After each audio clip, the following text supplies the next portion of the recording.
નમસ્કાર, BBN news ચેનલમાં આપનું સ્વાગત છે। હું છું કવિતા પંચાલ ને હવે જોઈએ આજના સમાચાર।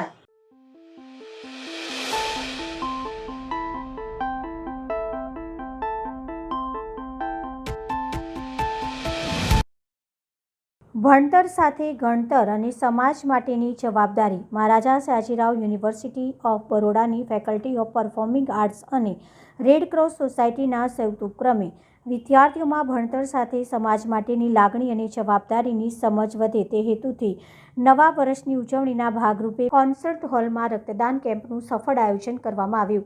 આ કેમ્પમાં અત્યાર સુધીમાં 25 લોકોએ રક્તદાન કરીને માનવતાની સેવા માટે નોંધપાત્ર યોગદાન આપ્યું અને દાનશીલતાની ભાવનાને મજબૂત કરી। ફેકલ્ટીના ડીન પ્રોફેસર ગૌરાંગ ભાવસરે રક્તદાતાઓ, સ્વયંસેવકો અને આયોજકોનો આભાર વ્યક્ત કર્યો અને જણાવ્યું કે આ પ્રકારની પ્રવૃત્તિઓ વિદ્યાર્થીઓમાં સમાજ પ્રત્યેની જવાબદારીની ભાવનાને વધુ ઊંડું કરશે। આ નવા વર્ષમાં ફેકલ્ટી ઓફ પરફોર્મિંગ આર્ટ્સે શિક્ષણ સાથે માનવતાની સેવાની પ્રેરક ઉદાહરણ પૂરા પાડ્યા હતા। નમસ્કાર, આજે ફેકલ્ટી ઓફ પરફોર્મિંગ આર્ટ્સ તેમજ રેડ ક્રોસના સંયુક્ત ઉપક્રમે રક્તદાન શિબિરનું આયોજન કરવામાં આવ્યું છે। આ રક્તદાન શિબિરનો હેતુ એ છે કે નવા વર્ષની વિદ્યાર્થીઓમાં ઉજવણી કરતા હોય છે, તો આ ઉજવણીના ભાગરૂપે તેઓને સમાજ પ્રત્યેની લાગણી તેમજ જવાબદારીનું ભાન થાય તે હેતુથી ભણતર સાથે ગણતર આ હેતુના સંદર્ભમાં આજે રક્તદાન શિબિરનું આયોજન કરવામાં આવ્યું છે।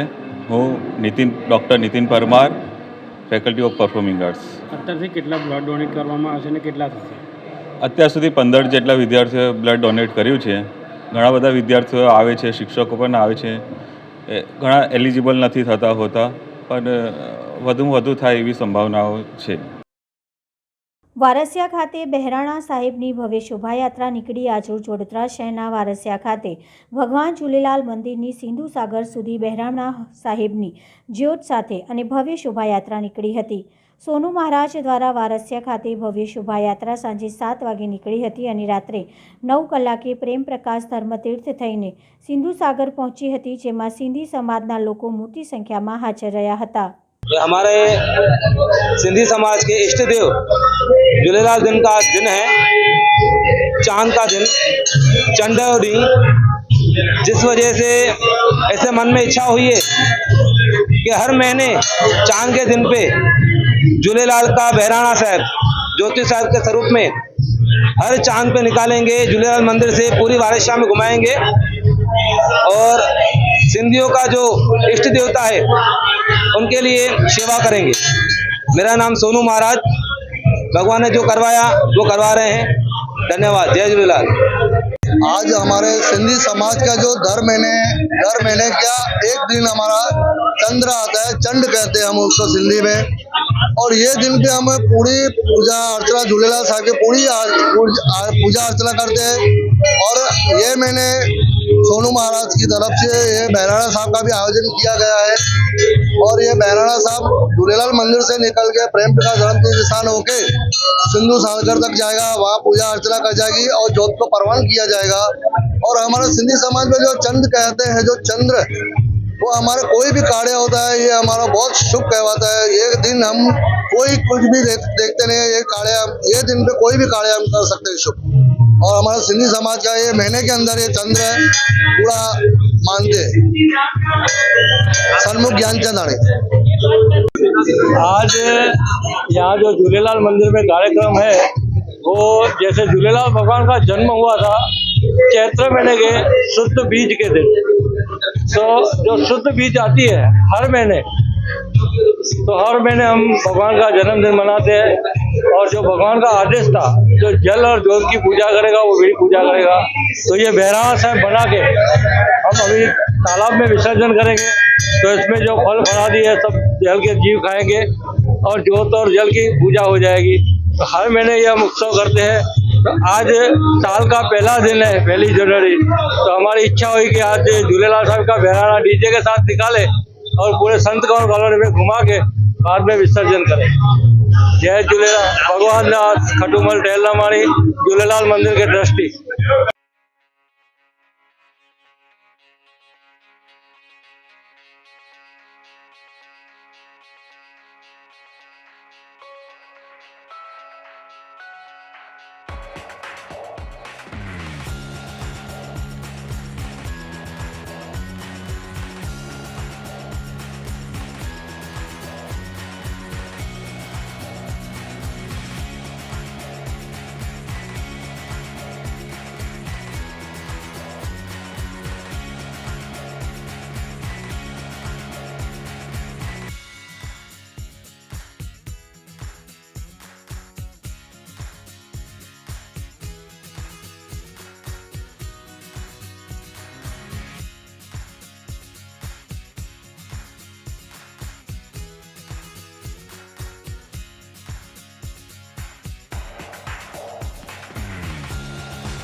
ડભોઈ તાલુકાના ફરતીફુઈ અને હાંસાપુરા રેલવે ફાટક નંબર 33 કરનાળુ છેલ્લા 3 મહિનાથી કામગીરી શરૂ કરવામાં આવી છે, જે કોન્ટ્રાક્ટર દ્વારા ધીમી ગતિથી કામ ચાલતું હોય, જેને લઈને હાંસાપુરા ગામના લોકો પરેશાન થઈ ગયા છે અને જે ડાયવર્ઝન આપેલું છે તે થુવાવી અને અંબાવ ગામ પાસે ડાયવર્ઝન આપ્યું છે, જે 12 કિલોમીટર ફરીને ગ્રામજનોને જવું પડે છે. મહિલાની ડિલિવરી કે દવાખાનાનો દર્દી માટે ઇમરજન્સી હોય તો 108 પણ ફરીને આવતી હોય છે. પ્રજાનો સમય અને પૈસા સાથે તકલીફોનો સામનો કરવો પડે છે. એક તરફ રેલવે તંત્ર દ્વારા ફાટકનું ગુજરાત નંબર 1 બનાવવાનું હોય, જેને લઈને ઠેર ઠેર ફાટકો હોય ત્યાં ગરનાળાની કામગીરી ચાલુ કરવામાં આવી છે, જે ધીમી ગતિએ કામ ચાલતું હોય, જેને લઈને ગ્રામજનો પરેશાન થઈ ચૂક્યા છે. ડભોઈના હાંસાપુરા ગામ પાસે આવેલી રેલવે ફાટક નંબર 33 પાસે ગરનાળાની કામગીરી છેલ્લા 3 મહિના ઉપરાંતથી ચાલી રહી છે, જેને લઈને ગ્રામજનો અવરજવર કરવા માટે અને શાળાએ જતા તેમજ કામ ધંધે જતા લોકો અને ખેડૂતોને ખેતી માટે 12 કિલોમીટર ફરીને જવાનો વારો આવ્યો છે, જેને લઈને શાળાએ જતા વિદ્યાર્થીઓ પણ શાળામાં કેટલીક વાર મોડું થઈ જાય છે. રેલવે તંત્ર દ્વારા વહેલી તકે આ કામગીરી પૂર્ણ કરવામાં આવે તેવી હાંસાપુરા ગામના લોકોની માંગ ઉઠવા પામી છે. ત્યારે લોકોને મુશ્કેલીનો સામનો કરવો પડે છે. ત્યારે કામગીરી ક્યાં સુધી ચાલશે, ક્યાં સુધી ગ્રામજનોને મુશ્કેલીનો સામનો કરવો પડશે. ટેકનોલોજીના જમાનામાં પણ મંથર ગતિએ કામ ચાલતું હોય, જેને લઈને કોન્ટ્રાક્ટર સામે ગ્રામ્યજનોમાં રોષ જોવા મળી રહ્યો છે.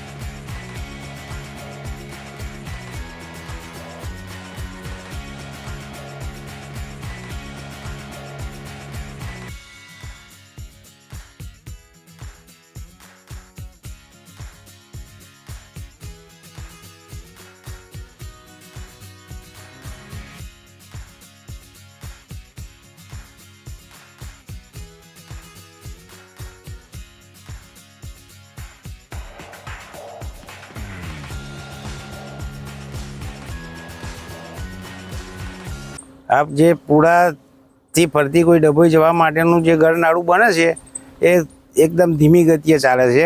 અમારે કોઈ કેસ હોય ઇમરજન્સી 108 બોલાવી હોય તોય તકલીફ પડે છે, તો કામ ઝડપથી થાય એવું કંઈ વ્યવસ્થા કરો. શાનું કામ ચાલે છે? આ ગરનાળું બનાવવાનું. શાનું? રેલવેની નીચે આવવા જવા માટે વાહન વ્યવહારનું. તો કઈ હોય તો કઈ રેન ફરીને જાઓ છો? અમારે આમ થુવાવી જવું પડે કે આ બાજુ વસે ફરવું પડે. કેટલા કિલોમીટર થાય? એ બાજુ 12-13 કિલોમીટર જેવું થાય અને આમ ફરતી કોઈ વારું ચાલુ થાય તો અમારે શોર્ટમાં પડે. કેટલો સમય થાય? જવા આવવામાં અડધો કલાક તો નીકળી જ જાય. તેમના રસ્તા કેવા છે? એ બાજુ તો રસ્તા તો એવા જ છે, એ બાજુ ધીમી ગતિથી ચાલવું પડે એવું છે. તમારી શું માંગ છે? કામ જલ્દી થાય. નોબલ ગ્રુપ ઓફ ઇન્સ્ટિટ્યૂટ મોટા હબીપુરા ડભોઈ ખાતે 31મી ડિસેમ્બરના રોજ પારિવારિક આનંદ ઉત્સવ કાર્યક્રમનું આયોજન કરવામાં આવ્યું. બાળકોએ પરંપરાગત અને પારિવારિક કૃતિઓ રજૂ કરવાની સાથે ફૂડ ઝોનનું સંચાલન કર્યું હતું. ડભોઈ પાસે આવેલા નોબલ ગ્રુપ ઓફ ઇન્સ્ટિટ્યૂટના પરિસરમાં 31મી ડિસેમ્બરના રોજ પારિવારિક આનંદ ઉત્સવ કાર્યક્રમનું ખૂબ જ ઉત્સવપૂર્વક આયોજન કરવામાં આવ્યું હતું. સંસ્થાના પ્રમુખ શ્રી એ માધવાણી સરના માર્ગદર્શન હેઠળ આ તમામ કાર્યક્રમની રૂપરેખા તૈયાર કરવામાં આવી હતી, જેમાં વડોદરા જિલ્લા પંચાયતના ઉપપ્રમુખ શ્રી અશ્વિનભાઈ પટેલ તથા એકલવ્ય ગ્રુપ ઓફ કોલેજીસના મેનેજિંગ ટ્રસ્ટી શ્રી ઉપેન્દ્રભાઈ રાઠવા અતિથિ વિશેષ તરીકે ખાસ ઉપસ્થિત રહ્યા હતા. કાર્યક્રમમાં વિદ્યાર્થીઓએ વિવિધ સાંસ્કૃતિક કૃતિઓ દ્વારા પોતાના પ્રતિભા દર્શાવી હતી, જેમાં નૃત્ય, સંગીત, નાટક અને અન્ય શૈક્ષણિક પ્રદર્શનોનો સમાવેશ હતો. આ ઉપરાંત આનંદનો મેળો અને ફૂડ ઝોન દ્વારા વિદ્યાર્થી, શિક્ષકો અને પરિવારજનોને મનોરંજન સાથે સ્વાદિષ્ટ ભોજનનો આનંદ માણવાની તક મળી. આ પ્રસંગે પારિવારિક એવોર્ડ વિતરણ સમારંભ પણ યોજાયો હતો, જેમાં વિદ્યાર્થીઓ અને તેમના પરિવારના વિભિન્ન સન્માનિત એવોર્ડ આપી સન્માનિત કરવામાં આવ્યા હતા. કાર્યક્રમની ઉજવણી કરવાનો હેતુ એ હતો કે હાલના ટેકનોલોજી અને ઝડપી સમયના યુગમાં લોકો પાસેથી સંસ્કૃતિને છોડીને અને ભારતીય સંસ્કૃતિ સાથે જોડાયેલા રહે અને તથા તમામ પરિવાર એકસાથે મળીને 31 ડિસેમ્બરની ઉજવણી કરી શકે, જેથી પરિવારમાં એકતા જળવાય, સ્નેહ વધે એ આશયને ધ્યાનમાં રાખીને વિદ્યાર્થીઓ દ્વારા પારિવારિક નાટક, ડાન્સ, સંગીત અને વિવિધ સાંસ્કૃતિક કાર્યક્રમનું આયોજન કરવામાં આવ્યું હતું. પારિવારિક આનંદ ઉત્સવનું આયોજન સફળ બનાવવા તમામ નોબલ ગ્રુપ ઓફ ઇન્સ્ટિટ્યૂટના સમગ્ર સ્ટાફ મેમ્બર્સ, વિદ્યાર્થીઓ તથા તમામ વાલી સ્ત્રીઓ મોટી સંખ્યામાં ઉપસ્થિત રહી આ કાર્યક્રમને સફળ બનાવ્યો હતો. બરાબર ખબર છે કે કયા કોર્સિસ લેવા, કયા ચલાવવા. ઘણી વાર એમાં આપણે ફેલ પણ થઈએ છીએ, બરાબર છે, પરંતુ એના સિવાયનો જે બાળક ઘરે હોય છે તો એનું કૌટુંબિક વાતાવરણ કેવું છે તે શિક્ષણ ઉપર એ પણ અસર કરે છે. હું એ માધવાની પ્રમુખ નોબલ ગ્રુપ ઓફ ઇન્સ્ટિટ્યૂટ આજરોજ 31 ડિસેમ્બરના રોજ નોબલ ગ્રુપ ઓફ ઇન્સ્ટિટ્યૂટના આંગણે એક પારિવારિક દિવસ તથા આનંદ મેળાનું આયોજન કરવામાં આવ્યું હતું. નોબલ ગ્રુપ ઓફ ઇન્સ્ટિટ્યૂટ જે 2019માં શરૂઆત કરવામાં આવી, 150 વિદ્યાર્થીથી શરૂઆત કરવામાં આવેલી હતી. અત્યારે 1 થી 12 ધોરણ અને કોલેજમાં 2500 જેટલા બાળકો અભ્યાસ કરે છે. ને આજના પ્રોગ્રામનો હેતુ કે જે અત્યારે ભારતીય સંસ્કૃતિ જે વિસરાતી જાય છે અને પશ્ચિમી સંસ્કૃતિ તરફ જે ધરે છે એને અટકાવવા માટે અને આપણા સમાજની અંદર ભારતીય સંસ્કૃતિ, ભારતીય સંસ્કાર, કૌટુંબિક ભાવના પ્રગટે અને જળવાઈ રહે એના માટે અમે એક પારિવારિક દિવસનું આયોજન કરવામાં આવ્યું હતું. અને આજના ફંક્શનમાં 2000થી ઉપર વાલીઓ અને આજના ફંક્શનમાં મુખ્ય મહેમાન તરીકે બરોડા જિલ્લા પંચાયતના ઉપપ્રમુખ અશ્વિનભાઈ પટેલ સાહેબ, શશિકાંતભાઈ પટેલ સાહેબ તથા છોટાઉદેપુર જિલ્લા ભાજપના પ્રમુખ ભાઈ ઉપેન્દ્રભાઈ રાઠવા સાહેબ ઉપસ્થિત રહ્યા હતા અને વાલીઓને માર્ગદર્શન આપ્યું હતું. જય હિન્દ, જય ભારત. માધવાની પરિવારની સ્કૂલ નોબલમાં આજરોજ જે પારિવારિક મહોત્સવ રાખવામાં આવે છે, એક અદ્ભુત છે. આનંદ મેળો પણ અદ્ભુત છે. અલગ અલગ કૃતિઓ પણ ખૂબ જ અદ્ભુત હતી. મેં એક મારો વિચાર રજૂ કર્યો માધવાણી સાહેબને અને તરત એ વિચાર એમણે સ્વીકારી લીધો છે કે 2036માં ઓલિમ્પિક ભારતમાં રમનાર છે. તો આગોતરું જે આયોજન છે કે 11 વર્ષથી નીચેનું બાળક આની અંદર ભાગ લે અને આવતા વર્ષોમાં એ ઓલિમ્પિકની અંદર એ ભાગ લે.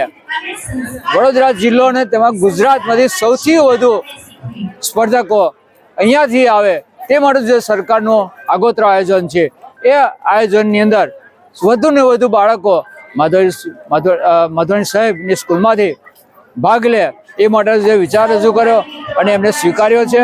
અને હું આશા રાખું છું કે આ શાળામાંથી વધુ ને વધુ બાળકો હરીફાઈ જે રાખવામાં આવી છે માજલપુર ખાતે, એ હરીફાઈમાં ભાગ લે અને આવતા દિવસમાં વધુને વધુ પ્રેક્ટિસ કરાવી અને ઓલિમ્પિકમાં ભાગ લે. ભારત માતા કી જય.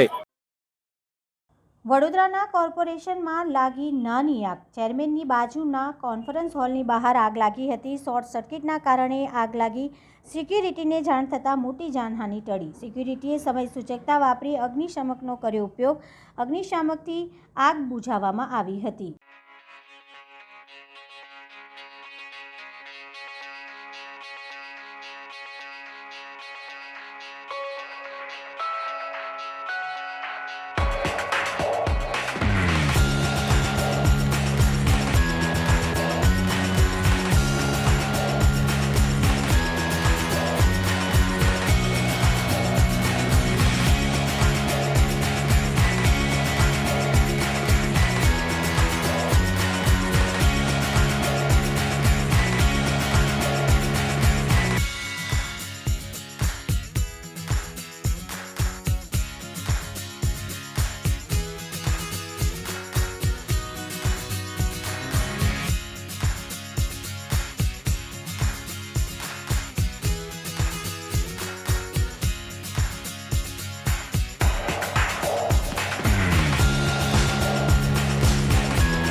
અમરેલીમાં પોલીસ દ્વારા પાટીદાર યુવતીનું સરઘસ કાઢવામાં આવ્યું, જેને લઈને રાજકારણ ગરમાયું. અમરેલીમાં પાટીદાર યુવતીનું બોગસ લેટરપેડ કાંડમાં સરઘસ કાઢવામાં આવતા રાજકારણ ગરમાયું. રાજકોટ જિલ્લાના ઉપલેટા ખાતે કોંગ્રેસ અને આમ આદમી પાર્ટી CPM પાર્ટી દ્વારા મામલતદારને આવેદનપત્ર પાઠવવામાં આવ્યું. અમરેલીની પાટીદાર યુવતીનું અમરેલી પોલીસે કાઢેલ સરઘસ બાબતે રોષ ફાટી નીકળ્યો. સરઘસ કાઢનાર પોલીસ અધિકારીને સસ્પેન્ડ કરવાની અને અમરેલીના ધારાસભ્ય કૌશિક વેકરિયાનું ધારાસભ્ય પદ રદ કરવાની માંગ સાથે આવેદનપત્ર આપ્યું.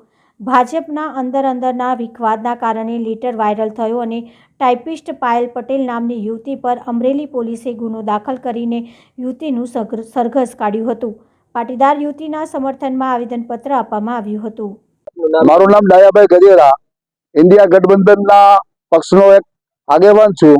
આજે ઇન્ડિયા ગઠબંધન દ્વારા અમરેલીની અંદર જે રીતે એક સામાન્ય કર્મચારી મહિલાને જાહેરમાં રાત્રે સરઘસ કાઢી અને જે કાયદાનો ભંગ થયેલ છે અને જે કહેવાતા ભાજપના આંતરિક ડખાઓ અને આંતરિક સાટમારીઓને કારણે પોલીસ તંત્ર ઉપર દબાણ કરી અને જે રીતે પોલીસ તંત્ર પાસે આવી કાર્યવાહીઓ કરાવી એ લોકશાહીમાં ખૂબ જ નિંદનીય છે અને લોકશાહીને લીરે ઉડાડ્યા એવું અમે માનીએ છીએ.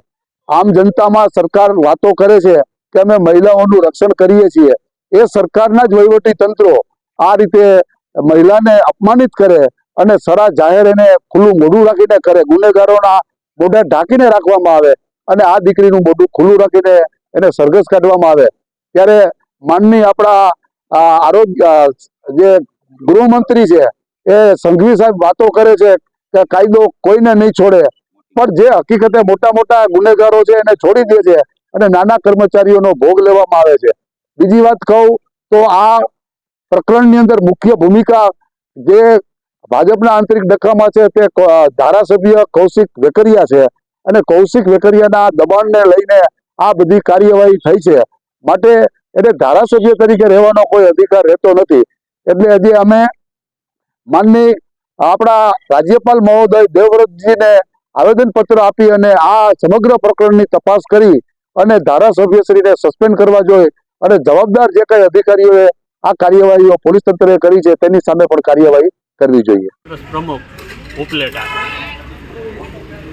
ભારતીય જનતા પક્ષના કાર્યકરો અને આગેવાનોની અંદરોઅંદરની લડાઈને કારણે ગઈકાલે અમરેલીમાં એક સામાન્ય કર્મચારી દીકરીની રાત્રે 12 વાગે ધરપકડ કરી અને તેમનું સરઘસ કે ફુલેકો કાઢી અને પોલીસે જે રીતે મહિલાઓ ઉપર અત્યાચાર કર્યા છે તેમની વિરોધમાં આજે અમે ઇન્ડિયા ગઠબંધનના આગેવાની નીચે ઉપલેટા મામલતદારને એક આવેદનપત્ર આપી અને પોલીસે જે આ દીકરી ઉપર અત્યાચાર કર્યો છે તે પોલીસ સામે પગલાં લેવા અને જે ભારતીય જનતા પક્ષના આગેવાન કે ધારાસભ્યના દબાણમાં આવીને પોલીસે આ કૃત્ય કર્યું છે તે ધારાસભ્ય સામે ગુનો દાખલ કરવા અને એમની સામે પગલાં લેવા માટે આ આવેદનપત્ર આપેલ છે. એક બાજુ ભાજપ બેટી બચાવો અને બેટી પઢાઓની વાત કરે અને એ જ ભાજપના આગેવાનો જો દીકરીઓ ઉપર આવો અત્યાચાર કરી અને અપરિણિત દીકરીને રાત્રે 12 વાગે ધરપકડ કરી અને તેમનું ફુલેકું કાઢે એ બિલકુલ સહન કરી શકાય એવી વાત નથી અને એમના વિરોધ કરવાના ભાગરૂપે આજે અમે ઇન્ડિયા ગઠબંધનની ટીમ દ્વારા ઉપલેટા મામલતદારને આવેદનપત્ર આપેલ છે. મથુરાના રાજાધિરાજ પ્રભુ શ્રી દ્વારકાધીશ મંદિર મેવા બંગલોના મનોરથ દર્શન યોજાયા. લાખો ભક્તોએ દર્શન કરી ભાવવિભોર. મથુરાના વિશ્રામ ઘાટની સામે આવેલા સાક્ષાત રાજાધિરાજ મંદિરમાં પ્રભુ શ્રી દ્વારકાધીશ બિરાજમાન છે. ત્યારે તૃતીય પીઠાધીશ્વર કાંકરોલી નરેશ પૂજ્યપાદ ગોસ્વામી 108 શ્રી ડૉક્ટર વાગીશ કુમારજી મહારાજશ્રીના સાનિધ્યમાં નવા વર્ષ મંગલ પ્રારંભમાં પ્રભુના સુખાર્થે મેવાના બંગલામાં પ્રભુને બિરાજમાન કરીને દિવ્ય અલૌકિક ભવ્ય દર્શન યોજ્યા. જેમાં પૂજ્ય શ્રી ડૉક્ટર વાગીશ કુમારજી મહારાજશ્રીના કરકમલો દ્વારા પ્રભુની આરતી ઉતારવામાં આવી. જેમાં દેશ વિદેશ સહિતના લાખો શ્રદ્ધાળુઓ વૈષ્ણવો દર્શનાર્થે સ્વયંભૂ ઉમટી પડ્યા હતા અને પ્રભુના મેવાના અલૌકિક દિવ્ય દર્શન કરીને સાથે જ કૃતાર્થ થયા. દર્શનાર્થે આવેલા તમામ શ્રદ્ધાળુ પૂજ્ય શ્રી નવા વર્ષના શુભમ ભવંતુ કલ્યાણસ્તુ એમ શુભ આશીર્વાદ પ્રદાન કર્યા હતા. પ્રભુના દિવ્ય અલૌકિક મનોરથ માટે યુવાનોની હર હંમેશા ચિંતા કરતા અબોલ પશુ પ્રેમી પૂજ્ય વેદાંત કુમાર મહોદય શ્રી પૂજ્ય સિદ્ધાંત કુમાર મહોદય શ્રીએ આ દિવ્ય પ્રભુના અલૌકિક દર્શન માટે સુંદર માર્ગદર્શન આપ્યું હતું. આમ મા યમુનાજીના નીરમાં શ્રદ્ધાળુઓ સંકલ્પ કરી રાજાધિરાજ મંદિરમાં સાક્ષાત બિરાજમાન પ્રભુ શ્રી દ્વારકાધીશના દર્શન કરી વૈષ્ણવો વ્રજયાત્રાની શરૂઆત કરતા હોવાની પૃષ્ટિ સંપ્રદાયમાં જોવા મળી રહ્યું છે. ગમે તેમ રાજાધિરાજ મંદિર, પ્રભુ શ્રી દ્વારકાધીશ મંદિર કે દર્શન કે બિના વ્રજ યાત્રા અધૂરી, એમ વૈષ્ણવો વ્રજ યાત્રા શરૂ કરતા પહેલાં દ્વારકાધીશના દર્શન અવશ્ય કરીને જાય છે, એમ મથુરાવાસીઓ જણાવી રહ્યા છે. આ મથુરા નગરીમાં નવા વર્ષના શુભારંભ ભક્તિમય વાતાવરણમાં પ્રારંભ મંદિરના પદાધિકારી ખડે પગે રહીને ખૂબ સરસ દર્શન માટે ખૂબ સુંદર વ્યવસ્થા કરી. કીર્તનકારોએ પણ પ્રભુના પ્રિય કીર્તનોની સંગીતના સથવારે ભારે રમઝટ બોલાવી ભક્તોને ભક્તિમાં આગવું આકર્ષણ કેન્દ્ર બન્યા હતા.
સુસેન સર્કલ તરસાલી બસ સ્ટેશનથી લઈને જીબી ગ્રાઉન્ડ તરસાલી સુધી આજે શૌર્ય દિવસની ઉજવણીના ભાગરૂપે એક મહારેલીનું આયોજન કરવામાં આવ્યું હતું, જેમાં મોટી સંખ્યામાં બહુજન સમાજ પાર્ટીના લોકો જોડાયા હતા.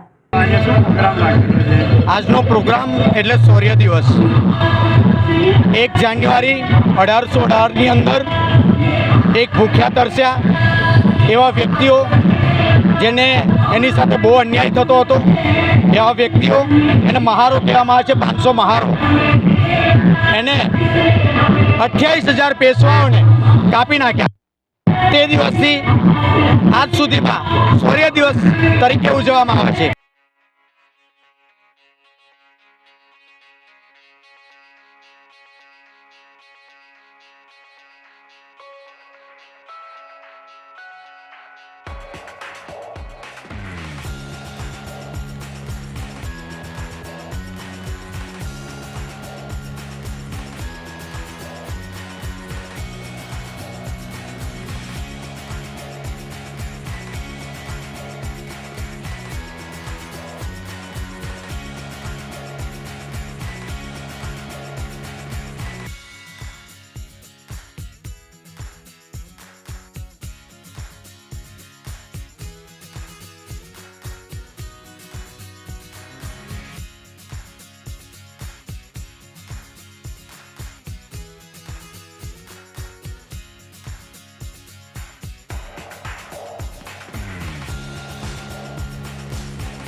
વડોદરાના માંજલપુરના જ્યુપિટર 4 રસ્તા પર જાહેરમાં મારામારી, શાકભાજીના વેપારીને ઘેરી લુખ્ખા તત્વોએ માર માર્યો.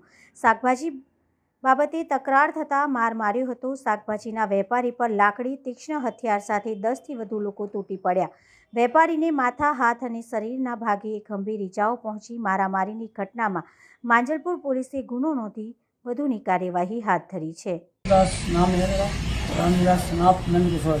मेरे साथ मार्केट में थोड़ा मिर्ची का पिचल गया तो हरजाना देने को तैयार थे, तो उसके बाद उसने नहीं लिया, कुछ गाली वगैरह करने लगा सियाजीपुरा मार्केट से। फिर वहाँ पे उसने कुछ नहीं बोला, यहाँ आके अपनी मार्केट सब्जियाँ के जुकड़ चौकड़ी के आगे चौकड़ी पड़ती है वहाँ गली में, वहाँ पे इन्होंने हमको 3-4 आदमी थे, हमको मारा, मेरा हाथ तोड़ दिया। फिर मैं अकेला था तो मैं चला गया। फिर हम अपने रूम पे गए तो सलमान था, एक हसन अयोध्या था, उसका पिताजी हसन अयोध्या था और सलमान उसका लड़का था, और एक नाम का था, 2 लड़के थे उसके। हाँ, एक गंदा था, शारू था, सब था, सबको भी था। फिर मैं अकेला पड़ गया तो मैं रूम पे जाके अपने भाई लोगों को बोला, ऐसी भी बात हो गई। फिर हम लोग गए खाली, तो उसको अकेले को घेरा है, लेकिन मारपीट में नहीं, फिर वो भी रिक्शा लेके आए। फिर बहुत थी मारपीट, पहले की बात में बाद वाली मारपीट जुकड़ चौकड़ी पे हुआ। हमारे साथ कुछ नहीं किया, हमारे भाई को लेके यहाँ चले आए, यहाँ लेके चले आए। हम एम्बुलेंस से अस्पताल चले गए, कोई ध्यान नहीं, कोई बात नहीं। तो हमारे भाई को उसने क्या लिखाया क्या नहीं लिखाया, हम बाद में आए। हम तो संतुष्ट हैं। વડોદરામાં 31 પોલીસ દ્વારા કરાયેલી કામગીરી અંગે પોલીસ કમિશનર દ્વારા નિવેદન આપવામાં આવ્યું। ગઈકાલે 31 ડિસેમ્બરના રોજ લોકોએ નવા વર્ષની ઉજવણીમાં નિયમોનો ભંગ કરતા પકડાયા, ત્યારે તેમના વિરુદ્ધ પોલીસે કાર્યવાહી કરી હતી। પોલીસ કમિશનરે તે મુદ્દે માહિતી આપવામાં આવી હતી। 31 ડિસેમ્બરના અનુસંધાને સમગ્ર શહેરમાં ડિટેલ્ડ સિક્યુરિટી અરેન્જમેન્ટ કરવામાં આવ્યો હતો।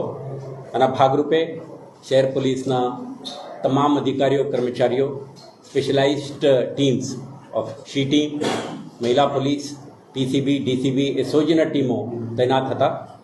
અને ગઈકાલે જે એન્ફોર્સમેન્ટના ભાગરૂપે 10,000થી વધારે વાહન ચેકિંગ વગેરે કરવામાં આવ્યું। આપણા ડ્રગ એનાલિસિસ માટેના કિટ, બ્રેથ એનાલાઇઝર અને વાહન ચેકિંગના જે સ્પેશિયલાઇઝ ટીમો હતા એમના દ્વારા લગભગ 47 પીધેલાના કેસો કરી છે। 68 એવા કેસ છે જે ડ્રંકન ડ્રાઇવિંગના, અને 788થી વધારે વાહનો જો MU એક્ટ 1988ના નિયમોના ભંગ કરે છે અને શંકાસ્પદ પ્રવૃત્તિમાં આપણા પકડાઈ ગયેલા છે એવા વાહનોને આપણે સેક્શન 207 MU એક્ટ 1988 અંતર્ગત ડિટેઇન પણ કરી છે। મને આ કહેતા આનંદ છે, આ રિગરસ એન્ફોર્સમેન્ટ, વિઝિબિલિટી એન્ડ ડોમિનેશનના કારણે ગઈકાલે વડોદરા શહેરના રહેવાસીઓ નવા વર્ષના સ્વાગત અને ઉજવણી એક શાંતિપૂર્ણ માહોલમાં કરવામાં સફળ થયા, અને કોઈ પણ વિસ્તારમાંથી કોઈ પ્રકારની વાયલન્સ કે ઓબ્જેક્શનેબલ એક્ટિવિટી આપણે ધ્યાન ઉપર આવ્યું નથી। એટલે શહેરજનોને આપણે આભાર માનવા માંગીએ છીએ કે એક શાંતિપૂર્ણ વાતાવરણમાં આ કાર્યક્રમ સંપન્ન થયું છે, અને લોક સહકાર અને એમના સાથ સહકારથી આ શક્ય બન્યું છે। અને આ જ પ્રકારના એક rigorous enforcement with public participation and partnership આ શહેરમાં ચાલુ રહેશે। મળીશું આ સમયે આ ચેનલ પર, ત્યાં સુધી સમગ્ર BBN ન્યૂઝ ચેનલની ટીમને રજા આપશો। નમસ્કાર।